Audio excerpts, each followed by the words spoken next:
Welcome, everybody.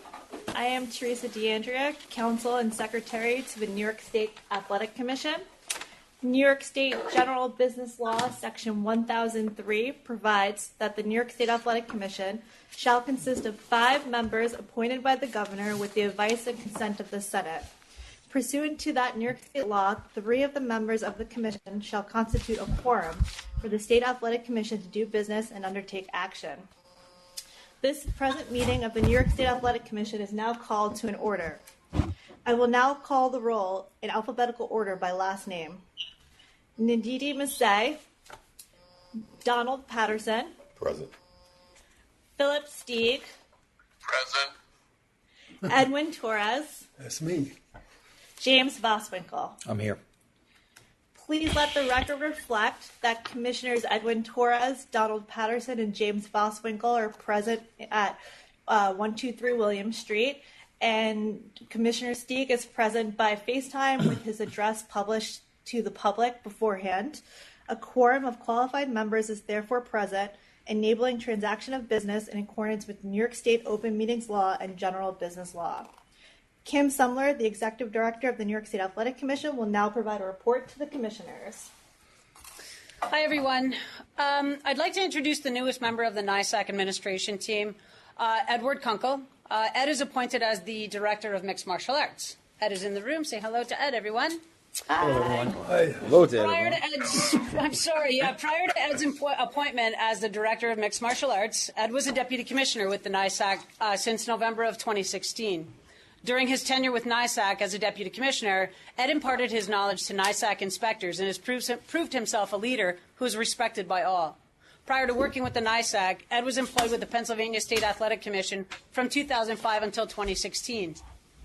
Ed's responsibilities as the Director of Mixed Martial Arts pertain to the general oversight of professional mixed martial arts events, including the hiring of officials, approving matchups, coordination of events, scorekeeping, and hiring of event staff.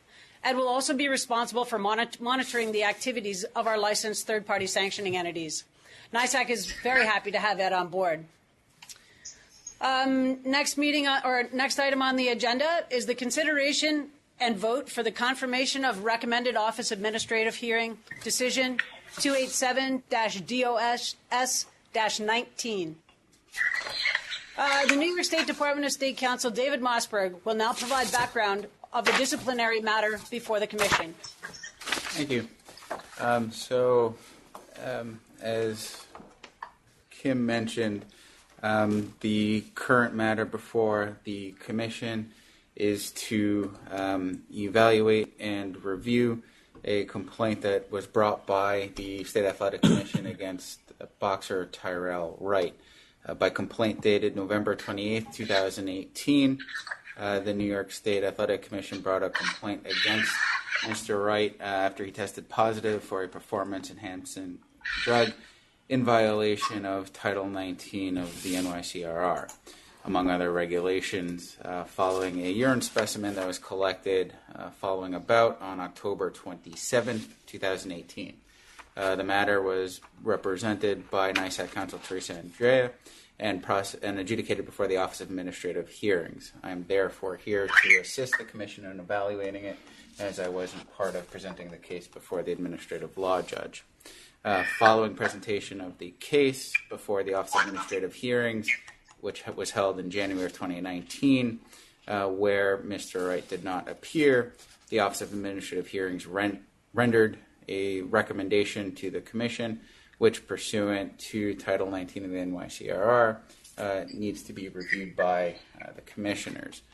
The Commission is now tasked with evaluating that recommendation.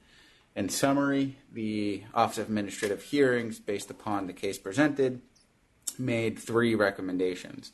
First, that any purse after allowable expenses to Mr. Wright be forfeited, that an additional monetary penalty of $1,000 be imposed upon him, and that his New York State professional boxing license be revoked. Pursuant to the Commission's practices, Mr. Wright had an opportunity to spend a written response to the Commission following the recommendation. He did not do so, but I'm informed that Mr. Wright is presently here and it's my understanding that Mr. Wright would like to appear before the commission. I therefore recommend that the commission afford Mr. Wright an opportunity to present a response to the complaint. By here you mean in this room? He's sitting right over there, sir. Oh, yes, sir. And so... What weight are we talking about? Heavyweight. Curious. Heavyweight? Heavyweight? Yes. Oh, okay. So at this point, if the commissioners don't object, I therefore recommend that Mr. Wright be permitted an opportunity to present his position to the commissioners present. Absolutely. Of course. Absolutely. Mr. Wright? Shouldn't he sit over Just one here? quick question. What is his capacity or relationship with Tyrell Wright? The boxer's here. The boxer's here. Oh, the boxer. It is Yes, Tyrell. Mr. Okay. Wright. All Yes. right. That's Why don't you sit over Oh, there? Join us, please. You want to face? Good evening, ladies and gentlemen. How are you? How much do you weigh, Mr. Wright? Right now, about probably 250. What do you fight under? What weight usually?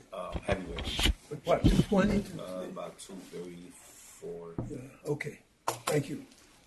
Teresa, can you have or move the microphone closer to Mr. Wright, or have him maybe sit closer? I can't hear very well. Okay, the microphone's being... Try to speak up, Mr. Wright. Thank you.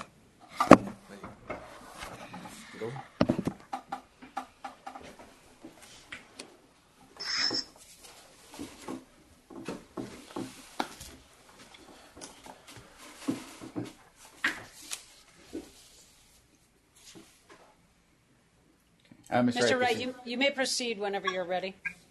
Can we put queries to the gentleman? Yeah, let him to speak start? first, and then we could ask him questions. All How many right. fights you have?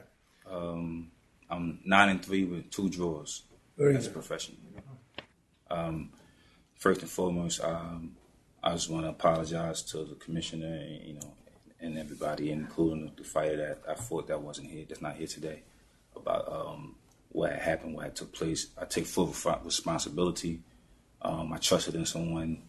I didn't know what was going on when I first was brought to my attention. That's why I said no.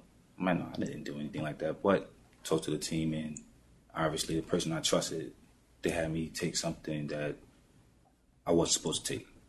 That person's no longer a part of my team. I've been very depressed about the situation because I had a lot of amateur fights and pro fights, and that never happened before. But I still take responsibility at the end of the day because I'm the fighter, and I should have did my research. I should have did everything I did necessary to find out what's going on. Even though I lost the fight, but I still collect the purse, and on top of that, I was supposed to come for a hearing in January. I'm sorry, Mr. Wright. The fight in question, you lost? Yes, What was it, a decision or? the ref stopped the fight because I had a cut in my eye. Oh, yeah, injury, okay. Yeah, the injury, like in the 4th, they stopped it. January, back to what I was saying, January, I was supposed to come for a hearing, I believe it was. At the time, I was told Teresa had sent something to me, and I was aware that I was supposed to come. I said yes, I was going to come. After that, it was a couple of events. My daughter was born, but I lost my aunt. And on top of what happened, what she told me was going on, I was really stuck. I went to a depression. I kind of forgot, and I talked to her and I told her about that. And then after that, I was supposed to write a letter. I showed my team, and my coaches were supposed to put together a letter. So that didn't come through. So when she told me I had a hearing to come today, I made it my duty to come today. I just started work Monday. So I asked the job, can I leave early today so I can make it here on time? So I'm here today. But like I said, I take full responsibility of what happened in 2018 in October. I take full responsibility. I don't have to blame no one but myself. This is a sport I do love and it helps provide for my family other than working. So that's what I have to say. Thank you. Thank you. You have some questions, Judge? Yeah, could you be more elaborate? How did you come about partaking of this dope, this mandrel, or whatever you call it? It was a guy that was on our team. Trusted, he used to go to the GNC and give me Black Seeds, stuff like that. And he came to me. I'm trying to remember. He was like, try this right here. Try to do this. And I was just like, okay, all right, okay. I took it. But I never, so when the paperwork come in, it tells you what you're supposed to take and what you shouldn't. Right. When I received the paperwork and I looked, I didn't look till after when I spoke to her. Because my coach made a copy, so I looked after. I'm just like, we ain't supposed to take that. I'm like, God, and I told her that, no, I ain't know what's going on. I'm like, oh, man, that's when I spoke to her and I said, yeah, I understand. I remember and everything like that. So that's how I was aware. So you partook of this substance oblivious or unaware? What? I was unaware. Okay. Until she spoke to me, and I was just like, huh? I don't remember. And I sat down with the team, and then I could see the gentleman that was. You ever heard of Nandrolone? No, I never heard of it. Well, I never heard of it. I never heard of it. He was basically saying, Ty, this is something like B12. So I just believed him and I went with it. Right. So it was in pill form? No, it was liquid. Liquid. It was liquid. So you use a needle. I think it was. You mean you inject yourself? I think it was a pill or I'm trying to remember because I was taking the seeds, the black seeds, and something else that was natural that I knew, and I thought it was like B12 or something. I'm not too sure. So you were doing injections at that time of something? No, I took a B12. B12. That I know. That I know. did. So you do injections. And a pill was. What the pill was, it was like blue and white. So maybe it was that, I'm not too sure. Do you think that was the Nandrolone? Maybe. I don't know what it is. I never heard of it. I never heard of it either. Don, any questions?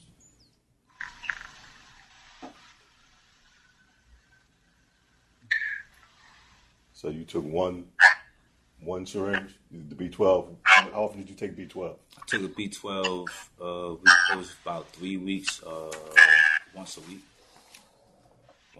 twice a week, for about 3 weeks. So the question is, the person that was on your team, part of your team that gave you these medications, was he your trainer? Was he your dietitian? What was his capacity or role on your team? He was a physical trainer. The physical trainer? Yes. Okay. But that entailed also prescribing diet and all that sort of and yes. medications like this. Yes. So I guess what I'm trying to get at is that is why you would listen to him and take something without really knowing what you were taking. Yes, exactly. Because he's been around for a number of years, and nothing never happened. Nothing never popped up. Never had a problem or anything until this particular time. So he had been on your team for how long? Briefly or for a long time? Maybe my last 2 years of me being amateur. Yeah. Was he part of your team for 2 years prior to this? Yes. Okay. And does he have a long track record as a trainer for boxers other than you? No, he was actually dealing with from what I was told, and he told me professional football players. Yep. And he's a bodybuilder himself. So how long has he been associated with you? Say maybe 2010. It's a good spell. So about 8 or 9 years. I've seen him around. He's always been around. Always been around. Always comes to the gym. So I've seen him since probably. You were injured and you were out for a couple of years? Huh? Did you say something about being out for 2 years? Who, me being out? Yeah. No, I wasn't out for 2 years. So you weren't from any injury out? Only injury I was out for was a couple of months when I had got shot. So I had to do surgery. So I was out for a couple of months for that. But how long ago was that? That was in 2007. That's when I was amateur. You got shot? Mm-hmm. You're still here? Yes. God's To grace. your God's to grace. your knowledge, does this other individual have any other history of having of using or prescribing or giving performance enhancing drugs to the professional athletes? Does he have any history of that nature? No, I don't have no idea, no knowledge, and actually, I don't even know where he's at right now. After we had a talk, and I basically lost it when we had a talk. And I was hurt, I was crying, I was frustrated because it's like I never did nothing like that. I mean, I believe in playing on an even playing field, so. For that to happen, it's horrible because it's like I missed out on about 4 fights already since the situation. It's like I wanted to fight, but things happen, so I felt like lesson learned, and I'm be humble and take it, and just grow from it. It's a lesson learned. Very good. I appreciate your admitting your honesty. Yeah. What's the name of some of the guys you fought? Well, as amateur or pro? Pro. If I could remember, a guy named Jacobs. I forgot his last name. Jacobs he's from Cali. Adelise George. I fought him at the Barclays in 2018 April. That was on this undercard. My last fighter, I can't really pronounce his name. The one I got suspended of, I can't really pronounce his name. His last fight is the one where you got cut, right? Yeah. How many suits? How many? How bad was it? I think it was like I got stitched right there. How many? Probably 16. Oh. Maybe 16. Fourth round? It's 8 and an 8 out, I believe. What round? Fourth round. Fourth round. How many pro fights again? Altogether, it was 9, 3, 20, 12, 14.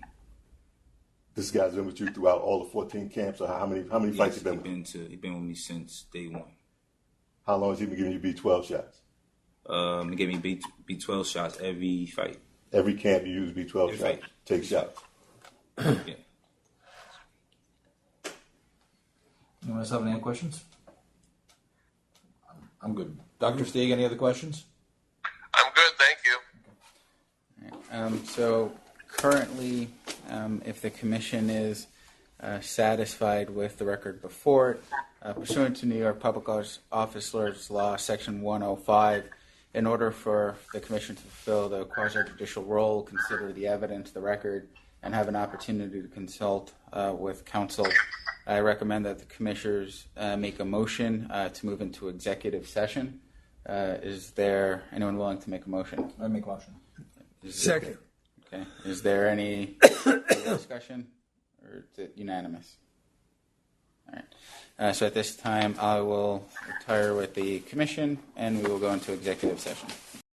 The commissioners returned from executive session, wherein the commissioner evaluated the evidence that was presented to the Office of Administrative Hearings. There was a discussion between the commissioners of the record, the evidence, and the recommendation, whereupon the commissioners have determined unanimously to accept and adopt the recommendation of the administrative law judge. So at this time, I'm going to request that the commissioners make a vote to adopt the OAH decision in the matter of the complaint of the Athletic Commission against Tyrell Wright, 287 DOS 19, with the recommendation, first, that any purse after allowable expenses to Mr. Wright be forfeited, that an additional monetary fine of $1,000 be imposed upon him to be payable to the New York State Athletic Commission, and that his license as a professional boxer be revoked. For the purposes of clarity, a revocation is not a permanent statutory bar to licensure, and so that at a point in the future, it would be possible for Mr. Wright to seek additional licensure in the future. So at this time, is there a motion to adopt such Can you give the recommendation? fighter a little chronology as to what revocation and that it's not as severe as it sounds? It is the most severe penalty that the department can impose, but it is not a permanent disbarment to licensure. As I said, that would there's no statutory reason why you would not be able to reapply in the future for a license. Presumably, you would be required to satisfy the conditions of the administrative law judge, as well as any other reasonable commission requirements at the time of licensure. Because that's a hypothetical, it's not appropriate to sort of speculate as to what those potential requirements may be. Or the span of time. Or the span of time, correct. But that would potentially provide you an opportunity to seek relicensure in the future. And so, unless there's any other clarifications, is there a motion to adopt the OAH decision without any changes? Motion. Second. Is that unanimous by all the commissioners? Yes. Yes. Yes. Is any further discussion on the matter required? No. And let the record reflect that the motion is carried unanimously.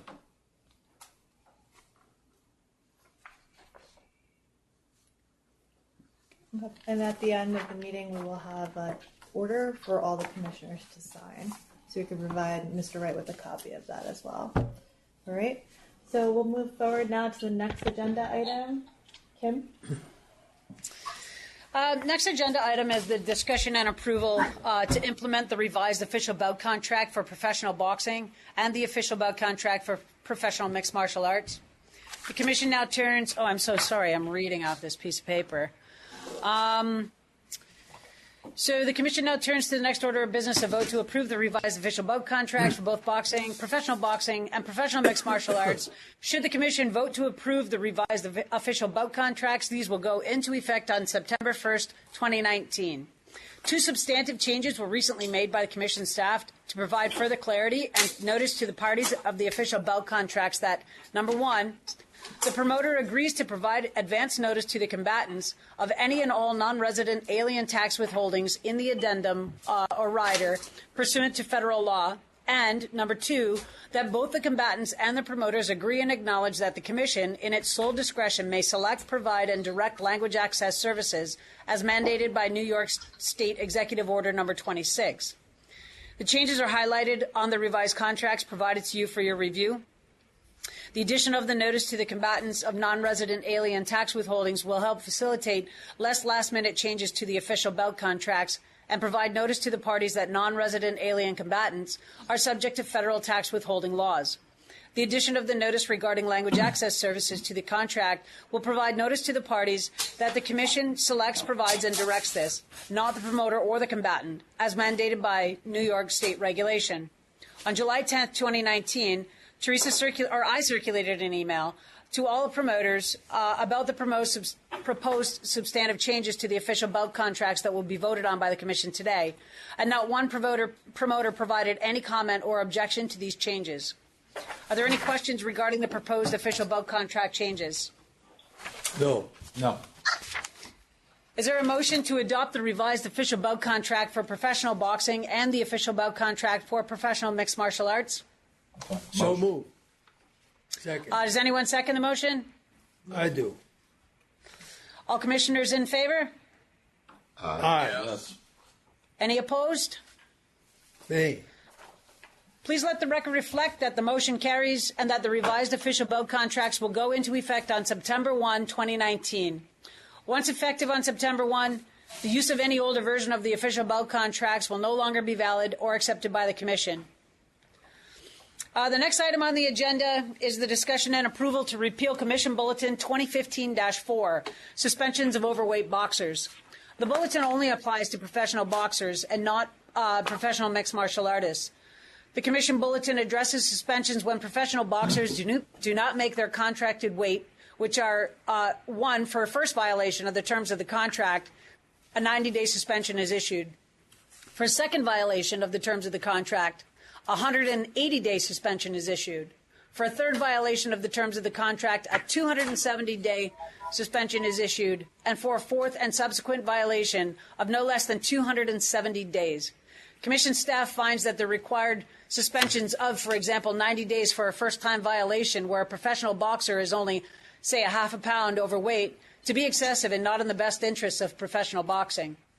Commission staff also finds that it is in the best interest of professional boxing and in order to preserve the integrity of the sport, to repeal Commission Bulletin 2015-4 and allow for disciplinary action against an overweight professional boxer to be at the discretion of the Commission, and to bring it more in line with the suspensions so ordered in professional mixed martial arts.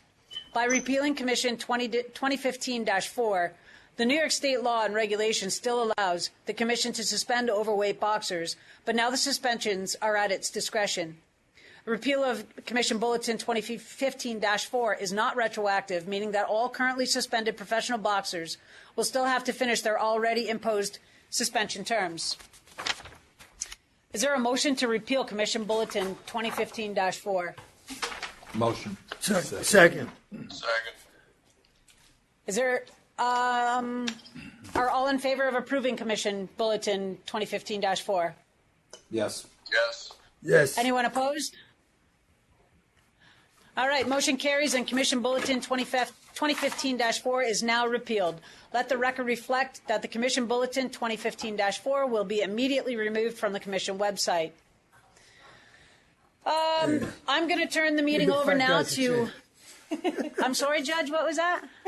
Give the fat You guys all a chance. Yeah. All right. Next item. Actually, I'm going to bring Matt DeLaglio up on the docket here now. So, Matt, if you want to take over for the next agenda item. Sure. Thanks, Kim.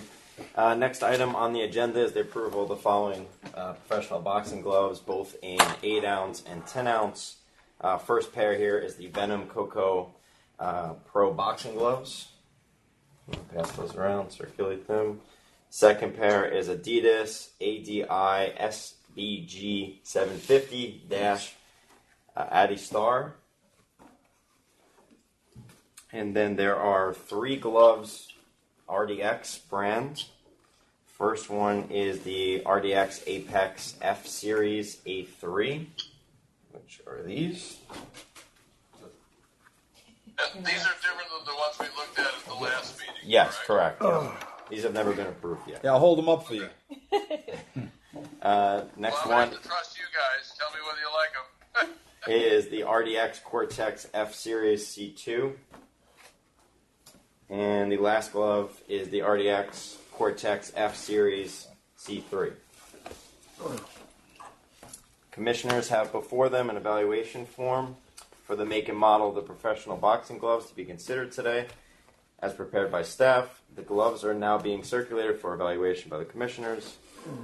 Staff has evaluated the gloves on the basis of weight and construction as mandated by Commission Bulletin 2015-2 and 19 NYCRR Section 211.9. Staff has determined that all 5 pairs of professional boxing gloves comply with the standards required by the Commission. Move to approve.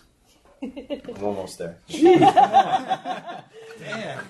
Well, if they all I got one more. guidelines, why not? That one's ripped. Yeah, no, I purposely did that. So you Can we pick a so you color can we like? review the padding inside. It's like a breast. No? I agree with your motion to approve. They're approved in California as well. Okay. So may I have a motion to approve Venom Coco Pro Boxing Gloves, Adidas ADI SBG 750 Addy Star, RDX Apex F Series A3, RDX Cortex F Series C-2, and RDX Cortex F Series C3 in 8 and 10 ounces pursuant to New York State rules and regulation. Dr. Steig, you want to give your motion? So moved. There you go. I make the Second. Is there a second motion? Second. Are all in favor of approving the boxing gloves? Yes. Yes. Is anyone opposed? No. No. The motion carries and the professional boxing gloves are approved. I have an appointment. Are we winding this up soon or We have a what? few more more items. things. Ed, you want to go? Sure. The next item on the agenda is the approval of the 4-ounce RDX Professional Mixed Martial Arts Glove. Commissioners have before them an evaluation form for the make and model of the 4-ounce RDX gloves to be considered today, prepared by staff. The gloves are now being circulated for evaluation by the commissioners. Staff has evaluated the gloves on the basis of weight and construction as mandated by 19 NYCRR Section 212.7. Staff has determined that the RDX gloves comply with the standards required by the Commission. Do the Commissioners have any questions? No question. May I have a motion to approve the 4-ounce RDX Professional Mixed Martial Arts Glove pursuant to New York State rules and regulations? Come on, you haven't motioned yet. Is there a second motion? Second. Are all in favor of approving the RDX Mixed Martial Arts Glove? Yes. Yes. Is anyone opposed? No. The motion carries, and the 4-ounce RDX Mixed Martial Arts Glove is approved. All right, so moving along, do the commissioners have any items they'd like to present for consideration? Any new business? Not at this juncture. The only old business from the April 30th, 2019 commission meeting was the PHTLS. Commissioner Boswinkle, any update on that? Correct. So we're in the process of scheduling a pilot course, as we mentioned before. And just for the record, PHTLS for some pre-hospital trauma life support. At our training several months ago, some of the doctors voiced a positive opinion about taking the course. We're going to put some of the doctors through so that they can evaluate the course to see its benefit or potential benefit to ringside medicine. Obviously, myself as a trauma surgeon, I see a benefit of expanding it to ringside medicine. Absolutely. So a course should be scheduled hopefully soon. Okay. All right, so that concludes today's published agenda. Hearing no other items for consideration, this meeting of the New York State Athletic Commission is hereby adjourned. Thank you all.